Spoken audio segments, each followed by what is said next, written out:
sudah berada di dalam museum negara, yaitu museum terbesar di negara Malaysia, di mana dulu Indonesia dan Malaysia itu pernah bersatu dalam satu kontinen, namanya adalah Sundaland. Jadi pada kesempatan kali ini sebenarnya saya ingin fokus untuk mengkaji bagaimana sejarah undang-undang Malaysia itu terbentuk atau sejarah konstitusi dari Malaysia itu terbentuk. Jadi konstitusi pertama Malaysia namanya adalah Declarations of Malay 1948 atau Persekutuan Tanah Melayu.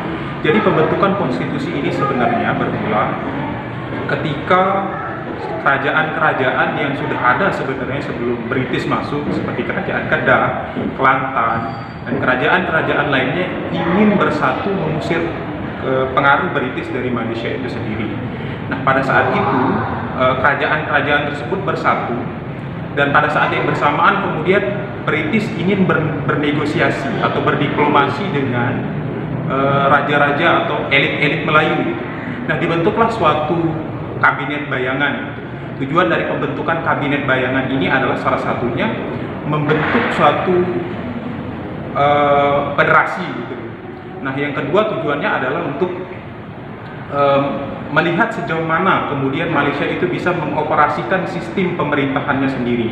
Jadi pada saat itu Malaysia belum sepenuhnya merdeka, tetapi ada semacam pembentukan konstitusi sementara dan ada pembentukan semacam kabinet sementara untuk melihat, untuk memberikan pembelajaran terhadap Malaysia bagaimana kemudian sistem pemerintahan itu bekerja, tetapi sistem pemerintahan tersebut masih berada di tangan Inggris.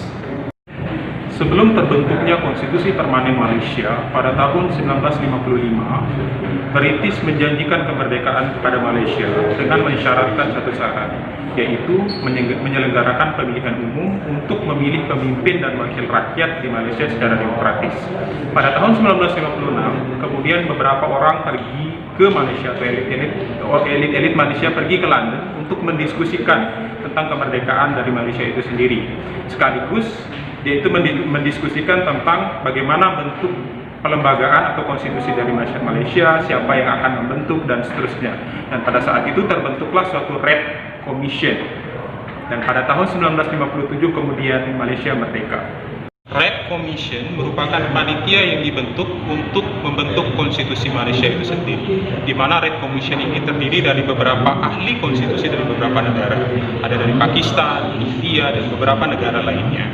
Dan di sana ketika bentuk pelembagaan atau konstitusi itu sudah jadi, kemudian diserahkan kepada panitia, bukan panitia sih istilahnya, kabinet yang sudah terpilih pada pemilihan raya pada tahun 1955. Red Commission ini kemudian membentuk draft konstitusi yang tidak permanen ya.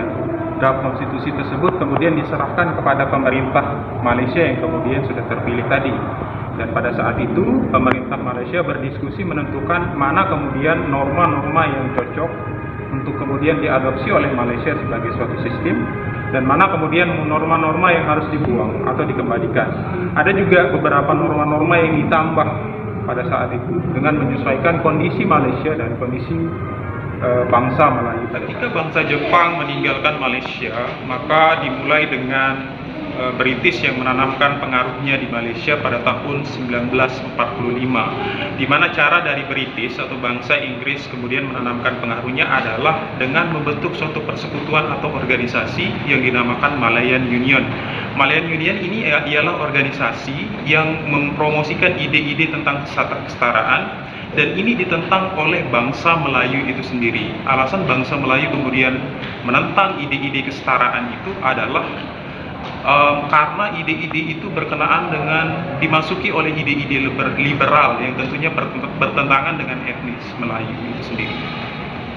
Kalau misalnya bangsa Inggris pada saat itu sukses menanamkan ide-ide kesetaraan dengan membentuk persekutuan Malayan Union atau organisasi Malayan Union, maka akan ada semacam konstitusi atau perjanjian ya. Tetapi karena perjanjian itu ditolak oleh bangsa Melayu, karena ada prinsip yang dianggap bangsa yang dipegang kuat oleh bangsa Melayu adalah Malaya for Malay, Malayan not wanted. Jadi Malay for Malay.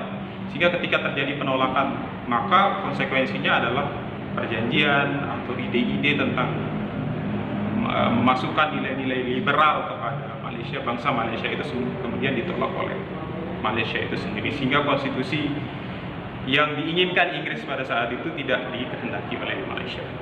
Nah, saat ini saya akan menunjukkan pada teman-teman semua gambar di mana pemimpin Malaysia memproklamasikan kemerdekaan Malaysia pada tanggal 31 Agustus 1957, di mana yang berdiri di samping saya adalah Perdana Menteri pertama Malaysia, yaitu Tengku Abdul Rahman.